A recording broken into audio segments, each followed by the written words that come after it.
நாம் புதுமணியில் உறவு போகும்போது என்ன செய்யறோம்? இந்த யாகத்தை போட்டு இதெல்லாம் பண்ணி புகை போட்டு முகத்தை சுழிச்சு கசிக்கு எல்லாம் பண்ணும்போது அந்த உணர்வின் தன்மை எங்க இருக்கும்? இங்கதான் பதிவாகும்.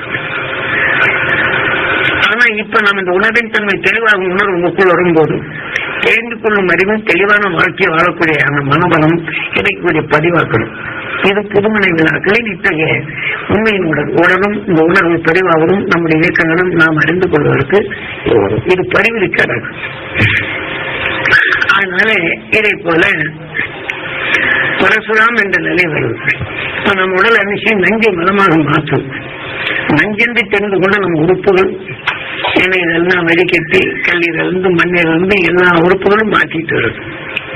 அப்ப சிறுநீரும் மாற்றும். அந்த உயர்ந்த நிலையை பெறும். அப்ப இதை வச்சுதான் தீமை என்ற நிலையை நீக்கும் சக்தி கட்டும் தொழில் வம்சத்தில் வந்து காட்டு விலங்கோடு வாழ்ந்தவர்கள் இதை இயற்கை நிலைகளை இதற்கு மாற்றாக தாவர இயல்புகளை தனக்கு கண்டுணர்ந்து அந்த இயற்கையில் விளைந்த உணர்வுகளை பாம்பு தேளு இதுகளும் மற்ற உயிரினங்களை மடக்கச் செய்வதற்காக இயற்கையில் இருந்த வேலையில தன் உடலை போட்டுக் கொள்வார்கள். அப்ப அதை கண்ட பின் கையில ஒரு வேறு வச்சுன்னா பாம்பு தீன்றதில்லை. ஒரு கையில நீங்க பச்சளை கையில கொசு கிடைக்காது. தேனி எடுக்கணும்னா ஒன்றும் சேரைய ஒன்றும் செய்ய கொட்டாது. இதே போல யானை மிரட்டி நரி மிரட்டி நாய் மிரட்டி இதெல்லாம் மனிதன் அறிவால இயற்கை உணர்வின் தன்மை அறிகின்றான். அதன் வைத்து தன்னுடைய பாதுகாப்பாக வைத்துக் கொள்ள இது மனத்தை கண்டு அஞ்சு ஓடுது. ஏனென்றால் இந்த தீமையை நீக்க கற்றுக்கொண்டவன் அதை அறிவாக அங்க வளர்கின்றான். முதல்ல இப்படி அவன் கண்டுகொண்ட உணர்வு தான் தாய் கருவில இருக்கப்படும் போது கர்ப்பமா இருக்கும் இந்த குழந்தை கருவில அந்த தாய் நுகர்ந்த விஷத்தை முறிக்கும் அந்த சக்தி கொண்ட விஷத்தை அடைக்க ஆட்சி புரியும் தன்மை கொண்ட அந்த உணர்வு தாய் கருவில விளைகின்றது. அப்ப அந்த தாய் கருவில இருக்கிற இந்த குழந்தைக்கு அது உருவாகின்றது. அவன்தான் அகழ்ச்சியாக பறந்து விஷத்தின் தன்னை நீக்க செய்து உணர்வு மாற்றி அமைக்கக்கூடிய சக்தி ஆறாவது அறிவு.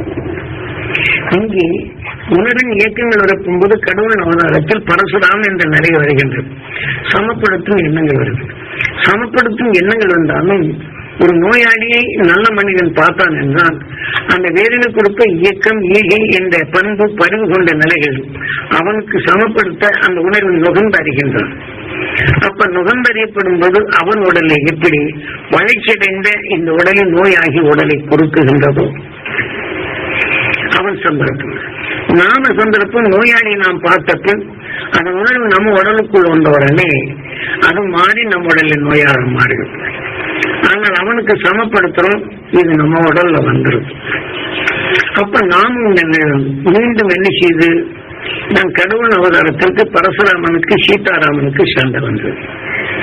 நம்ம உடலை சமப்படுத்தும் உணர்வும் அதே சமயத்தில் தீமையை நீக்கிய பஞ்சு உடல் சீதா என்ற தீமை நதி இந்த ரெண்டும் நமக்குள்ள இருக்கு.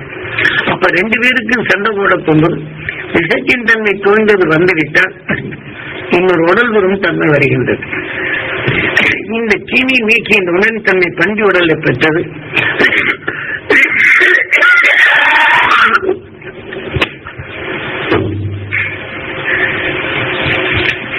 இதன் உணர்வுக்கு நமக்குள் இந்த போராட்டம் எல்லாருக்கும் இருந்துட்டு இருக்கு. கசத்தை சொல்றோம் எல்லாம் ஒரே சேர்ந்து நமக்குள்ள இந்த போராட்டம் இருந்துட்டு இருக்கு. அப்ப இது விஷ்ணு தனுஷ். ஆக விஷ்ணு தனுஷ் என்றால் உயிர் உணர்வு ஒளி அலைகள் எதிலே பாய்ச்சுகின்றதோ உணர்வு அறிவாது. ராமலிங்கடியில் பாடுகின்றான் அருட்பெரும் ஜோதி நீ தனிப்பெரும் கருணை அப்படிங்கிறது நாம் எதை உணர்வு நுகர்கின்றோமோ அதன் அறிவாக என்னை இயக்குகின்றாய். நான் ஏற்றுவதை என்ன கருணையுடன் ஏற்று எனக்கு உணர்த்துகின்றாய் என்று அந்த பாடலையும் போடும். ஆகவே நாம் எதை இல்லாமல் எடுத்துகின்றோமோ அந்த உணர்வு இயக்கமாக இயக்கி நமக்கு அந்த அறிவாக இயக்குகின்றது நமது உயிர். அதனால இதை இயக்கத்தின் நன்மை நமக்கு காட்டப்படும் போது இதே போல நம் உடலுக்குள் இந்த போர் ராமாயணம் நடக்குது. அதாவது நம் உயிரை இயக்கும் விஷ்ணு என்ற நிலை. ஆனாலும் நம் உடலுக்குள் இருக்கக்கூடிய நல்ல குணங்களுக்கும் நாம் வேதனை வெறுப்பான உணர்வுகள் எடுக்கப்படும் போது இந்த உடலின் இச்சை இந்த உடலை காப்பதற்கு எப்படி புலிகள் மற்றதை கொண்டு சாப்பிடுதோ இதே போல வேதனை இந்த உணவு நம் உடலுக்குள் வரப்பும் போது நல்ல அணுக்களை இது கொண்டு சாப்பிடும். இதுக்கு ரெண்டுக்குமே இது போடுவது. அதனால்தான் உயிரின் இயக்கமாக போகும்போது இங்கே தசரத சக்கரவை சென்று 10வது நிலை அடையக்கூடிய இந்த உயிர் மனிதன் அரும்போது இதே ஒரு வேதனை வெறுப்பு என்ற உணர்வு வரப்போது தசை தெரியும். அப்ப அந்த உடலை காக்கிறதுக்காக எத்தனையோ இந்த வேதனை இந்த உணர்வு நம்ம உடலுக்குள்ள இருக்கக்கூடிய நல்ல அணுக்களை சாப்பிடும். பரிணாம வளர்ச்சியில் இந்த காடு மாடுகளை மற்றது எப்படி கொண்டு சாப்பிடுகின்றதோ, தாவரியல்களை உணவாக கொண்டாலும் இந்த தசைகளை பிரியப்பட்டு சாப்பிடுற மாதிரி நம் உடலில் இருக்கக்கூடிய இந்த அணுகள் தசை பிரியும். நம்ம உடலில் நல்ல குணங்களை சாப்பிடக்கூடிய ஆரம்பிச்சிடும். ஆகவே இங்கே ராமனுக்கும் இங்கே பரசுராமுக்கு சண்டை. இந்த மாதிரி நமக்குள் ராமாயணத்தில் எல்லாம் கடவுள் அவதாரத்தில் இருந்தாலும் உணர்வின் இயக்கங்கள் நம்ம உடலை எப்படி இயங்குகின்றது. ஏன்னா ராமாயண காலத்தை படிச்சீங்கன்னா அதெல்லாம் வரும் தெரியும். இப்படி தன் உடலில் ஏற்படுத்தப்பட்ட இந்த நிலையா இந்த தசபிரியன் என்ற நிலை வருது. ஆகவே இந்த மீண்டும் இந்த பரசுராமனுக்கு ராமன் பரப்பும்போது பரசுராமன் தோல்வி அடைகின்றான். ராமனும் அந்த விஷ்ணு தனுசால் வெற்றி அடைகின்றான். ஆகவே தீமை நீக்கும் இருளை நீக்கும் இந்த உணர்வு 6வது அறிவாக போகும்போது கார்த்திகேயன். ஆக உயிர்நிலை ஈசன் என்றாலும் உணரும் தன் உடல் என்றாலும் நாம் நோந்து கொண்ட வினை இயக்கம் தீமையில் நீக்கும் இந்த இயக்கத்தை நாம் உடற்பட்ட நினைக்கு நாயகனாக மனித உடலை உருவாக்கி நஞ்சினை மலமாகும் சக்தி பெற்றது சிவத்தத்துவத்தை. ஆக இதே போல நமக்கும் தீமைகள் அடக்கும் சக்தி கணங்களுடன் கதிபதி கணபதி. மனிதனான பின் தன்னுடைய நஞ்சுகளை அடக்கக்கூடிய சக்தி கணபதி. அதே சமயத்தில் அங்குச பாசா யானை பெரிது ஒரு அங்குசத்தால் அடைக்கிறேன் மனிதன். ஆக மனித உடலுக்குள் இருக்கக்கூடிய விஷத்தன்மை அது எப்படி யானை பெரிதோ நம் உடலுக்குள் விஷத்தன்மை கடினமான வலிமையாக இந்த 6வது அறிவால் அதை அடக்கக்கூடிய சக்தி இந்த அறிவு கொண்டு என்பதுதான் அங்குச பாசவா என்று நாம் சொல்லி நாம் இதற்கு முன்னாடி இதையெல்லாம் உணவுகளை பிள்ளை தின்றோம், தலை தாம்புகளை தின்றோம், கனிகளை தின்றோம். ஆனால் மனிதனான நாம் என்ன செய்யறோம்? இன்னைக்கு வேக வச்சு விஷத்தின் தன்மை தனித்து இணைத்து சுவையாக மாற்றுகின்றோம். அதனால இங்க என்ன செய்யறாங்க? இதை அடக்கப்படும் போது நாம் மனிதனான பின் இதை மாற்றி அமைகின்றது விநாயகர் சதுர்த்தி. ஆக நாம் பருப்பை வேக வைத்தால் முளைக்குமோ? முளைக்காது. அதே மாதிரி வேதனை உணர்வு நாம் நுகர்ந்து விட்டால் அதை நாம் எப்படி தங்கத்தில் திரவத்துவத்தனமோ இதே போல இந்த அகஸ்டின் தாய் கடவுளே தீமைகளை வென்று இந்த உணர்வின் தன்மை தான் எடுத்து ஒளியின் உடலாக இருக்கிறோம். நாம் கலந்து விஷத்தை உறுத்தும் சக்தி தாய் கடவுளை பெற்று அவன் வளர்ச்சியில் இந்த உண்மை விஷத்தை ஒடுக்கி உணர்வின் இயக்கத்தை அறிந்து கல்யாணம் ஆனப்பின் வசிஷ்டன் வந்தது போல வாழ்ந்து நாயினை போன்று ஒருவரை ஒருவர் மதித்து நடந்து இந்த சாவித்திரி போன்று இருமணம் கொண்டு இருவுயிர் ஒன்றி இருளை அகற்றி பேரொழி பேரொழி என ஆன அவர்கள் என்று நாம் எந்த துருவத்தினரின் பூமிக்கு வந்ததோ அதே துருவ எல்லை எண்ணி ஏங்கி அதை நிலை கொண்டு நாம பூமிக்கு வரவெல்லாம் ஒளியாக மாற்றி ஒளியின் வடலாக இருக்கிறோம். அதான் விஜய தர்சன் தத்துவங்களை ஆகி உயிரின தோன்றி கல்கி உருவாகி கல்கியாக மாறுகின்றது. எங்க அது கல்கியாக இருக்கிறது? அதை எடுத்து நம் உடலை சேர்த்தா வரும் தீமைய நிலை மாற்றி இந்த கணக்கு கூடினால் அங்கே செல்கின்றான். சிவனாலயத்தில் நந்தீஸ்வரன் சிவன் இருக்கிறது. வேதனை வேதனை என்று நாம் எடுத்தால் அந்த வேதனையத்தை வாத நோய் சம்பந்தப்பட்ட நோய்கள் வருகின்றது. குரோதம் குரோதம் போன்ற நிலையில் வந்தால் ரத்தப்பதி போன்ற நோய்கள் இந்த கணக்கின் பிரகாரம் வருகின்றன. ஆகவே இதை போல தீமைகளை நீக்க அந்த துரு நட்சத்திரத்தின் உணர்வுனால் நம் உடலுக்குள் அதை உருவாக்கினால் இந்த கணக்கு கூடினால் அங்கே போறோம். மண்ணியை பற்று வந்த நீங்க இதன் பரசுராமனுக்கும் சீதாராமனுக்கு போறோம். இதுல இதன் வளர்ச்சி ஆனால் மீண்டும் உடல்களின் தன்மை குறைகின்றது. ஆனால் அந்த உணர்வின் தன்மை நாம் எடுக்கும்போது உயிரோடு சற்று ஒளியாக என்றும் பிறகு நாம் நிலையடைகின்றோம் என்பதற்கான இதை காட்டுகின்றது. என்னை விளக்கமா சொல்ல நேரம் நான் தொட்டு காமிச்சிட்டு கொண்டு போயிருந்தேன். இப்படி இந்த வேலை இது எதுக்குன்னு சொன்னா இந்த ஞானம் இந்த வீட்டில வரணும். நமக்குள் நீங்க நுகர்றீங்க, இந்த மூச்சு அலைகளும் படர்கின்றது. ஞானத்துக்கும் ஒளி அலைகள் எழுப்போம் பதிவாக்குகின்றோம். நமக்குள்ளும் பதிவாக்கணும், வர்றவங்களுக்கும் பதிவாக்கணும். முறைப்படுத்தி பதிவாக்கினா இந்த வீட்டில் அந்த நல்ல உணர்வுகள் ஏற்படும். இதுதான் உண்மையான யாகம். ஏன்னா தனக்கும் நாம் எப்படி இயந்திரம் என்று வீட்டுக்கு வருவோம் திடீர்னு குறம் வருது. ஏன் அதை கேள்விக்குறி போட்டோம்னா அது உண்மை இயக்குது. அதுக்கு மாற்றத்தின் இந்த உணர்வு சொல்லும்போது ஞானம் அதுக்கு எப்படி அதை திருப்பணும், அதன் இயக்கத்தை அங்குச பாசலாம். இந்த 6வது அறிவால் அந்த துருவ நட்சத்திரத்தை உணர்வதற்கு இதை அடக்கும். அப்ப அந்த அனைத்து பலவர்களுக்கு இந்த தியானமும் இந்த முடைச்சிடும். அதனால் இந்த பிறவியிலான நிலை அடைந்த முதல் மனிதன் மகிழ்ச்சி. அதை நாம் பின்பற்றி போனால் இந்த வாழ்க்கையில் வரும் இருளின் நீக்கி நாம் பிறவியிலான நிலை அடைவது நாம் மனிதனின் கடைசி தான் விஜய தசமி. ஏனென்றால் நாம் உயிர் பெற்ற நாள் சிவன் ராத்திரி, மனிதனாகும்போது மகா சிவன் ராத்திரி என்று நினைப்படுத்தி இதே போல 12 மாதங்களிலும் ஏகாதசி வரும். நமக்குள் ஒவ்வொரு மாசமும் எத்தனையோ பகமைகள், சங்கடங்கள், சலிப்புகள், பாசத்தால் எத்தனை விதமான முகம் இருக்கும். இந்த இதெல்லாம் நமக்குள் சுத்தப்படுத்துறதுக்கு நம்ம உடல் உள்ள அணுக்களுக்கு அந்த தீய உணர்வு போய் சேராதபடி நம்ம பார்த்தவங்க எல்லாம் குடும்பம் நல்லா இருக்கணும், மகிழ்ச்சி சக்தி பெறணும், குடும்பம் எல்லாம் நல்லா இருக்கணும், மழை போல மனம் பெறணும், மகிழ்ந்து வாழும் சக்தி பெறணும், தெய்வீக பண்பு பெறணும், தெய்வீக அருளை பெறணும்.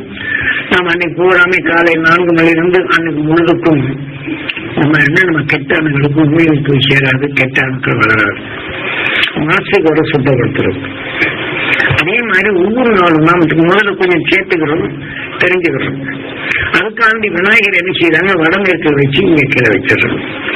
காலையில ஆத்துல குளிச்சு உடலுக்கு போக்கி மேலழுக்க போக்கி விநாயகர் வந்து பார்த்த உடனே நாடி மூலம் இந்த உயிர் எத்தனை உடலை கடந்து இன்னைக்கு எப்படி நம்மை மனிதனாக உருவாக்கின்னு தெரியும். இதெல்லாம் சாப்பிட்டு வந்தோம்.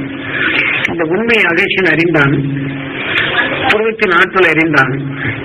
திருமணமானது இருவனும் உருளானது வசிஷ்டர் வந்து போல வாழ்ந்தான்.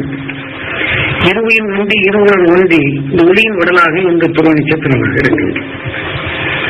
இந்த அதிலிருந்து வரக்கூடிய இந்த பேரருளும் பேரொழியும் நாம் பெற வேண்டும் என்று ஏங்கி நாம அதை கவர்ந்து நம்ம உடல்ல சேர்க்கறதுக்கு தான் அந்த லட்சியம். நாம் எப்படி சோப்பை போட்டோம்னு முறைத்து வெளியே வருகின்றோம். இதே போல நம்ம வாழ்க்கையில நேற்று போன இது கொண்டோம். காலையில ராத்திரிக்கெல்லாம் படுத்திருக்கிறோம். காலையில குளிச்சு உடலுக்கு துணிகளுக்கு போச்சுட்டு வந்து இதை வந்து பார்த்தோம்னா வடம் இருக்கல விநாயகரை வச்சிருக்கோம் பார்க்க. நாம் வடக்கிழக்கில அந்த துணை நட்சத்திரத்தின் பேரோடு பெறுவது முறைப்படி சொல்லிதான் எண்ணிதான் எடுக்குது. இப்ப நீங்க என்னை திட்டினான்னு சொன்னா இவருடைய நினைவு வரப்போகும்போது எனக்கு கோபம் வரும். ஒரு நன்மை செய்தான்னு என்ன போகும்போது எனக்கு அந்த உணர்ச்சியும் நல்லதாகும். இதே போல வாழ்க்கையில் இந்த தீனி உணர்வு மாற்றுவதற்கு இந்த தீனி நீக்குது உணர்வு. அதாவது இருளை நீக்கினால் ஒளியானால் ஒளியின் உடலானால் அந்த துணை நட்சத்திரத்தின் பேரோடு நான் பெற வேண்டும். என் ரத்த நாணங்களை கலக்க வேண்டும். என் உடல் உறுப்புகளை உருவாக்கிய அணுக்கள் எல்லாம் அது பெற வேண்டும் என்று சொல்லப்பட்டு வேண்டும். அதை எடுத்து நாம பழகிட்டோம்னா இப்ப நோயாளி என்ற நிலையை நாம் பார்க்கிறோம். நோயாளியை பார்க்கிறோம். பார்த்தோன்னா அந்த வேதனையான உணர்வு நம்ம நினைச்சு நம்மை சோர்வடைச்சு. அப்ப அந்த நோயாளியை பார்க்கும்போது உடல் அந்த விஷயம் வலிமையானது. நீங்க நுகர்ந்து அது மாறி உங்க உடலுக்குள்ள தாயா வந்துடும்.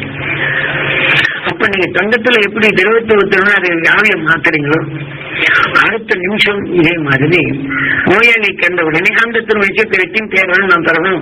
என் ரத்த நாணங்களை கலக்க வேண்டும். என் உடல் உறுப்புகள் உருவாக்கிய அணுக்கள் எல்லாம் தர வேண்டும். இந்த குண்டத்துக்குள்ள அதை இறக்கணும்.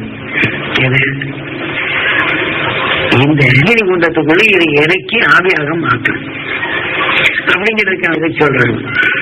நாம் என்ன செய்யறோம், மாரியாத்தாளுக்கு போய் அகினி குண்ட இறங்கினா நேற்று என்ன நம்ம நோயெல்லாம் போகும் நாம் நினைக்கிறோம். ஆட்டின் மொழி எங்க பலி கொடுக்கிறோம். அந்த விரதம் இருந்து புறத்தில் இருக்கிற நேரம் அகத்தியில் நாம் கொண்டு வருவதில்லை. நாங்கள் மாரியம்மன் ஊருக்கு ஒரு மாரியம்மன் ஊருக்கு ஒரு விநாயகர் காலை எந்திரிச்சு நான் துணை நட்சத்திரத்தை பெறுவதற்கும் நான் வேதனை இந்த உணர்வு நாம் தெரிந்தால் மாரியம்மன் மாறி நமக்குள் நினைச்சது அது நோயாக வருது. அப்ப அதை எடுத்து இந்த குணத்தில் இந்த துணை நட்சத்திரம் வெளித்தி இது சுத்தப்படுத்திடும். இதான் ஊருக்கு ஒரு காரியம் இருக்கு. ஒவ்வொரு தெய்வங்கள் இருக்கு. நமக்குள் வந்தவொடனே என்னென்ன செய்யுது நம்ம உடலுக்கு தீங்கி வரைக்கும் இதுவும் தெய்வமா காட்டி அதை நீ எப்படி அடக்குறது. இப்ப கோபம் வருது நீங்க பாக்குறீங்க, உடனே உங்களுக்கு ஆத்திரம் வருது. அப்ப உடனே அது ரத்த கொதிப்பா வருது. அப்புறம் நல்ல அணுக்கள் எப்போ அதை சாப்பிட ஆரம்பிச்சு புளி எப்படி சாப்பிடுவோம் நம்ம உடல் போய் சாப்பிடும். இதுக்காக நினைச்சு காளியம்மன் வச்சு எப்ப கோவம் வருதோ அப்ப என்ன செய்யணும், அந்த துணை நட்சத்திரத்தின் பேரோடும் நான் பெறணும். இதைத்தான் நாணங்களை இந்த குண்டத்துக்குள்ள இறக்கணும் அந்த உணர்வை. அப்ப என்ன செய்யுது, புலி எப்படி இறக்கமிட்டு கொள்ளுதோ இதே மாதிரி நமக்குள் நல்ல அணுக்களை கொள்ளும் உணர்வினை அதை மாற்ற வேண்டும். அதுக்காக ஊருக்கு ஒரு காளியம்மன் இருக்கு. ரங்கலேஸ்வரி, அந்த ஈஸ்வரி, இந்த ஈஸ்வரின்னு எல்லாம் கிடையாது. இந்த தீவியான நிலைகள் எல்லாம் அகில் கொண்டு இறங்குவது. நாம அங்க புறத்துல இறங்கிகள் இன்றத்துக்குள் அந்த துரு நட்சத்திரத்தை சுத்தப்படுத்துறதுக்கு தான் நமக்குள் இந்த தீமையை எப்படி சுத்தப்படுத்தணுங்கிறதுக்காக காட்டுறோம். அதுக்காக இந்த துரு நட்சத்திரத்தை படைச்சதுதான் அந்த விநாயகரை இதை வினைக்கும் நாயகனாக தீமையை நீக்கும் சக்தி அதை வினையாக்க வேண்டும், அதை இயக்கமாக தீமையை அகற்ற வேண்டும். இதுதான் தத்துவம். இப்ப சொல்லுவது தத்துவம் அதை படைச்சதற்குத்தான் இப்ப நம்ம என்ன செய்யறோம், திருவதியானம் இருக்கிறோம். ஏன்னா இந்த உண்மையின் உணர்வை நாம் அறிந்து கொள்ளணும். இப்ப உடலுக்குள்ள இப்ப நம்ம தியானம் இருக்க போறோம். உங்க உடல் உள்ள அணுக்களுக்கெல்லாம் நீங்க பழக்கப்படுத்தணும். இது டிவி மீண்டும் இதே முறையில் நீங்க எடுத்தீங்கன்னா உங்க உடல்ல நல்ல அணுக்கள் வளருது, உடல் உள்ள நோய்கள் மாற்றுது. ஆகவே இந்த துருவழிக்க எப்படி அகேஷன் தீவிரை நீக்கி அணுக்களை வளர்த்து ஒளியானாலும் அதனோடு நம்ம உடல் உள்ள அணுக்கள் எல்லாம் வளர்க்க செய்தோம்னா இப்ப நாமும் வயல்ல ஒரு நல்ல வித்து போறோம், அதுல குப்பை இருக்கு. அந்த குப்பையில இருக்கிற சத்து அந்த செடிகள் விளைச்சாங்க, அந்த சத்து எடுத்து நல்ல மணிகள் உருவாக்கும், நல்ல மரமாக விளையும். இதே மாதிரி இதுக்கு முன்னாடி அசிங்கமான குப்பை நமக்கு வளர்க்கறதுக்கு எண்ணி இருக்கணும். எண்ணி இருந்தாலும் அதோட சக்தி பிரிவே என்ற உணர்வு நமக்குள் அந்த அணுக்கள் இருக்கு. அந்த அணுக்களின் மலம் நமக்குள்ள இருக்கு. ஆக மற்றது நம்ம உடலை நடுங்கிச்சது, அதில் விஷத்தன்மைகள். இப்ப குப்பையை போடும்போது அதுல விஷத்தன்மையான நிலைகளை சேர்த்து விட்டால் இது கிருமிகள் உண்டாகி செடிகளையும் கெட்டு போகும். ஏன்னா விஷம் கொண்ட உணர்வுகள் வேற எங்கேயும் போறதில்லை. நீங்க மனிதன் வேதனை வெறுப்போட எடுத்து நீங்க குப்பையை கொண்டு இடிச்சா போதும், அதுல விஷ கிருமிகள் உண்டாகும். நீங்க உண்மையில பாசமா இருக்கிறீங்க, ஒருத்தர் திட்டுறாங்க, நீங்க எப்படி போய் வயலை பார்க்கலாங்கன்னா நிச்சயம் இந்த உணர்வு படப்பட்டு அதோட ஈர்க்கப்பட்டு இந்த செடியை கிடையாது அதை உணவாக எடுத்துருக்கோம். உணவு மக்கள் நிச்சயம் அது கிருமிகள் உண்டாகும். இதை போன்று நம் உடலுக்குள் இருக்கக்கூடிய இந்த உணர்வுகளை ஏன்னா இது உபதேசித்து இந்த உணர்வின் தன்மை பதிவாக்கியவர்கள் இந்த துருவ நட்சத்திரத்தின் உணர்வை நீங்க பெறுவதற்குத்தான் கிடைக்கும். பெறுவதற்கு எப்படி பெறாங்க, நம்ம உங்க கண்ணின் நினைவை நண்பன் இருக்கின்றான் என்று வைத்துக் கொள்வோம். எனக்கு நன்மை செய்யலாம் அமெரிக்காவில் இருந்தால் கூட உனக்கு வைக்கலாம். துரோகம் செய்தான்னா பரவணும். நம்ம குழந்தை என்னங்க பாசமா இருக்கணும், பாசமா இருந்து தன்னைக்கும் போய் படிக்காம இருக்கிறானே இப்படி சொல்லியிருந்தேன், சுத்தமாக நம்ம அக்காய்க்கு வருவோம். இது உணர்விட்டு சிந்திக்கும் தன்னை மாட்டிக்கிட்டே இருக்கும். அப்ப படிப்பவர்களைன்னா நாம இதே மாதிரி துறை நட்சத்திரத்தின் தேர்தல் பெறணும், அவன் உடலை பெறணும், சிந்திக்க மாற்றம் வரணும், தெளிவான நிலை வரணும்னு சொன்னா நமக்குள் அவன் இருந்த நிலையை மாற்றணும். அவனை பற்றி வேதனை இருக்கும், நம்ம கை கால் குடைச்சலும், அவனை நினைக்கும் போதெல்லாம் தலைவலி வருது, இடுப்பு வருது, அவனை நினைச்சிட்டு தொழில் போனான், தொழில் மந்தமாகுது, இதெல்லாம் நடக்கும். இதை போன்ற நிலையிலிருந்து நான் தப்பான அதுக்குத்தான் நம் உடல் உள்ள அணுக்களுக்கு வேதனை இந்த விஷயத்தின் உள்ளே சென்றதும் இந்த அணுக்கள் விஷயத்தின் தன்மை மூடிப்பும் அந்த உறுப்புகள் அங்கு போய் வருகின்றன. ஆகவே இதே போல் நம் உடல் உறுப்புகளில் ஒவ்வொரு அணுக்களுக்கும் இந்த துணை நட்சத்திரத்தை ஈர்க்கப்படாது. எனக்கு எப்படி குருநாதர் கொடுத்தாரோ அதன் அடிப்படை உபதேசித்து உங்களுக்கு வானையில் புவியல் தாவரியம் அதன் அங்கத்தை உணர்த்தினால் அது வரை உங்களுக்கு பொறுமைப்பட்டாலும் இருந்தாலும் அந்த ஈர்க்கும் சக்தி அந்த உணர்ச்சிகளை உங்களுக்கு தூண்டச் சொல்லி இப்ப தியானிக்கும் போது அந்த அணுக்கள் அது பெறக்கூடிய தகுதி ஏற்படுத்தலாம். இந்த தகுதி ஏற்படுத்தி இந்த உணர்வு தன்மை வீட்டிலே பரவப்போது இந்த உயர்ந்த சக்தி செவலையும் பதிவாகின்றது. அதனால சண்டை போட்டு இருக்கிற இடத்துல நீங்க வாட்ஸ்அப் நீங்க உட்கார்ந்து பாருங்க, இனம் புரியாத நீங்களே அந்த மன குழப்பம் இருக்கு. இதேபோல் அந்த உணர்வின் தன்னை இந்த பரீட்சை என்பது புதுமனைகள் இந்த சிந்திக்கும் மாற்றம் தன்னை அறிதலும் என்ற நிலையை பகமையிலிருந்து தன்னை விடுபட்டு பகமேற்ற உணர்வை நாம் சேர்த்துக் கொள்ள வளர்க்கிறதுக்கு இந்த மனை அமைய வேண்டும். அதற்கு தான் நாம் ஏன்னா இது சக்தி வாய்ந்த நிலைகள். ஆக இந்த உணர்வின் தன்மை நாம் பாய்ச்சுவது ஏன்னா இதை பதிவு செய்து நீங்க உட்கார்ந்த இடத்துல பதிவாகும். அதே சமயத்தில் அலைகள் படர்கின்றது. இந்த உணர்வின் தன்மை இங்க பதிவாக்கப்படும் எடுக்கும் நரம்பணுகளை உண்டாகும். அந்த நிலை செய்வதற்கு கிரக பிரசங்களில் நாம் இத்தகைய உபதேசங்களை கொடுத்து வானையில் புவியல் தண்ணீர் இந்த வீட்டுக்குள் நாம் அமைந்திருந்தாலும் உலகை உருளை நாம் நீக்கும் தன் உணர்வின் தன்மை தெளிவாக்கும் அந்த உணர்வின் அறிவு நாம் பெறுவதற்குத்தான் மணிப்பு விழாவில் எல்லாரும் ஆசீர்வதிக்கும்படி வெறும் ஆசீர்வாதம் இதே மாதிரி இடும் மூச்சலைகளை இங்கே பதிவு செய்தல் வேண்டும். அதற்குத்தான் நினைக்கிறோம். எனக்கு கொஞ்சமே தொற்றுதான் காமிச்சத கொஞ்சம் விவரமா சொல்றது நீங்க புரிஞ்சுக்கலாம். அதனால இந்த மனைவில நாம் சொல்லப்படும் போது இப்ப நம்ம தியானிக்க போறவர் அந்த துரு நட்சத்திரத்தின் உணர்வை உங்க உடலுக்குள்ள நாம் தொடர்பு கொள்ள போகும்போது எடுக்கும். அப்ப அந்த எடுக்கும் பருவம் பற்றிவிட்டால் நீங்க அடுத்தடுத்து எண்ணும் போது இந்த காத்துக்குள் இருப்பது வந்துடும். இப்ப ரேடியோ டிவி வேலைகளை எப்படி இயக்குகின்றதோ இதே பண்ணுங்க, நிலைக்கு எலக்ட்ரான் என்ற நிலைகளை மாற்றி ஓப்பற்ற எந்திரத்தை அமெரிக்காவில் வைத்து அதே எந்திரத்தின் ஈர்ப்பு தலை கொண்டு ரேடியோ வேவ்களை இங்க மனிதன் அருகில வைக்கப்பட்டு ஒரு கடினமான ஆபரேஷன். ஒரு மனிதன் கத்தி போட்டாலும் இப்ப பாஞ்ச உடனே ஓரளவுக்கு ஊடுருச்சுன்னா அடுத்த உறுப்புகளை சாடிவிடும். ஆனா எலக்ட்ரான் என்ற வரும்போது இந்த கட்டினுடைய நிலை பொங்கு எதிர்நிலையான டக்குன்னு அதோட விபத்தில்லாத நிறுத்தும். அமெரிக்காவிலிருந்து இயக்கலாம் ஆபரேஷன் முழுமையாக நடத்தி முடிக்கிறோம். ஏனென்றால் இந்த எலக்ட்ரான் இதே போல உங்க உடலுக்குள் இந்த உணர்வின் இயக்கத்தை அதை இயக்கிட்டால் அதை எலக்ட்ரான்களை மாற்றி தடையில்லாம உங்க வாழ்க்கை வழிநடத்துகிறதும் எல்லாம் தெரிந்துட்டவன் இல்லை, அகசியம் தெரிந்தவன் அல்ல, வியாசகன் தெரிந்தவன் அல்ல, வான்மீகி தெரிந்தவன் அல்ல. சந்தர்ப்பங்கள் தான் உங்களுடைய வாழ்க்கையை உலகம் அறிய நிறைவு உலகಕ್ಕೆ ராமாயணம் மகாபாரதம் போன்ற நிலையில் கொடுத்தவன் அவன் அறிந்தவன் சந்தர்ப்பத்தால் முகந்தன். எனக்கு நான் படித்தவன் சந்தர்ப்பம் குருவர்களால் சந்திக்கின்றன. இப்ப நாமும் இப்ப சந்திக்கும் சந்தர்ப்பம் வருது. இந்த சந்தர்ப்பம் ஒரு தெளிந்த நிலை பெறக்கூடிய வாய்ப்புகள் வருகிறது. தூங்குனைக்கு வந்தவர் அனைவரும் வந்தவர்கள் இதை பெறக்கூடிய தகுதி பெறுகின்றனர். அதனால் தான் இப்ப நாம் இந்த ஒவ்வொரு அணுக்களும் நீங்க படைச்சு எடுத்து இப்ப நம்ம தியானம் இருக்க போறோம். அமைதியா இருந்து இந்த உணர்வு நாம் சொல்லப்படும் போது கொஞ்சம் காத்துக்கொள்வது மாற்றி உங்க நினைவு மீண்டும் இதை எடுக்க போகும்போது பதிவு நீங்க நினைவாக்கப்படும் போது கவரக்கூடிய சக்தி தான். அதை இப்ப நம்ம தியானிக்க போறோம். இப்போ அவரவர்கள் அம்மா அப்பாவை மனதில் வைத்து அவங்கதான் நம்மளுக்கு கடவுள், அவங்கதான் நமக்கு தெய்வம், அவங்கதான் நமக்கு குரு. அதை சமைத்து நம் உயிரும் நமக்கு கடவுள் தான். நம் உடலுக்குள் அனைத்து உணர்வுகளுக்கும் நம் உயிர் குருவாக இருக்கின்றது. ஓம் ஈஸ்வரா குருதேவா என்பது நம் உயிர் ஓய் என்று இயல் கொண்டிருக்கிறது. நாம் எண்ணி இருந்து ஓய் என்று ஜீவனமாக்கி இன்னென்று நம் உடலாக வந்தான் ஓம் ஈஸ்வரா. நான் எண்ணீரை எனக்குள் உருவாக்கிக் கொண்டிருக்கின்றேன். என் உடலுக்குள் இருக்கும் அனைத்துக்கும் என் உயிரை குருவாக இருக்கின்றேன். அதுதான் இப்ப ஓம் ஈஸ்வரா குருவா என்பது உன் உயிரை எண்ணி இதை போல எண்ணும்.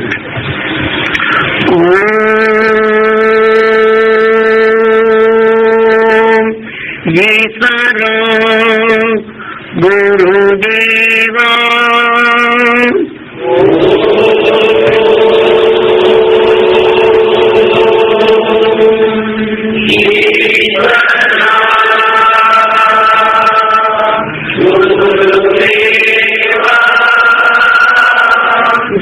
உணர்வெல்லாம் நீங்க படிச்சதுதான் இந்த நினைவுகள் இங்க வரப்போ இந்த நினைவெல்லாம் அந்த கருவில் வர்ற குழந்தைக்கு வளரும். இதெல்லாம் இது மனிதனால் உருவாக்கப்பட்ட இந்த இயக்கத்துக்கு உதாரணமாக எத்தனையோ கோடி ஆண்டுகளுக்கு முன்னாடி, பல லட்சம் ஆண்டுகளுக்கு முன்னாடி நடந்த டைனஸ் அது மடிந்த பின் மண்ணோடு மண்ணாகி கல்லாகிவிட்டது. அதிலிருந்து வெளிப்படும் உணவினை சூரியனால் கவர்ந்து இயக்க சக்தியா மாற்றுகின்றது. அதை நாம் இப்போது எலக்ட்ரான் என்ற உணர்வின் அதிர்களை கண்டு இந்த இடத்தில் இப்படித்தான் இருக்கிறது என்று கண்டுபிடிக்கிறது. அதே உணர்வின் இயக்கத்தை அதில் உள்ள செல்களை எடுத்து அதே டைனோசர் போன்ற ஜீவ அணுக்களை உருவாக்க முடியும் விஞ்ஞானி சொல்லு. இதே போல எத்தனை லட்சம் ஆண்டுகளுக்கு முன் மனித நிலையில் அகசியம் விட்ட உணர்வலை இந்து பூமியில் உண்டு. இன்று அதன் தொடர் உண்டு வளர்ச்சியடைந்த துணை நட்சத்திரம் உண்டு. இதே போல அது வரிசைப்படுத்தி நாம் எடுத்து இந்த உணர்வை பதிவாக்கப்படும் இந்த நினைவு உங்களை காக்கும். அந்த அருளின் ஒவ்வொரு நிலையிலும் உங்கள் உடல்நிலை ஜீவ அணுக்களை அந்த துணை நட்சத்திர உணர வளர்க்க செய்து உங்கள் வாழ்க்கையில் அறியாத ஒரு ஏழை நீக்கி தெளிந்து தெளிவான வாழ்க்கை உதவும். ஆகவே இந்த மனையில் அத்தகைய சக்தி நாம் எல்லோரும் சேர்ந்து இந்த உணர்வை பதிவு செய்திருக்கிறோம். இந்த மனையில் உள்ளோர் அனைவரும் மகிழ்ச்சி நல்வட்டத்தில் வாழ்ந்து மலரை போல மனம் பெற்று மகிழ்ந்து வாழும் சக்தி பெறும் அருள்மழையாகும். இந்த வீட்டு ஒருவரெல்லாம் அவருடைய மனம் தெளிந்து தெளிவான நிலை பெறும் அருள்மழையாக அமைய நாம் எல்லாம் இது பழகி வைத்து இந்த சுடரை அந்த புதுமணி பால் காய்ச்சும் போது அதை கொண்டு எல்லாரும் சேர்த்து அந்த உணர்வு காய்ச்சி பாலை நாம் எல்லாரும் பிறகும் அந்த இடத்துக்கு கொண்டு போகிறோம்.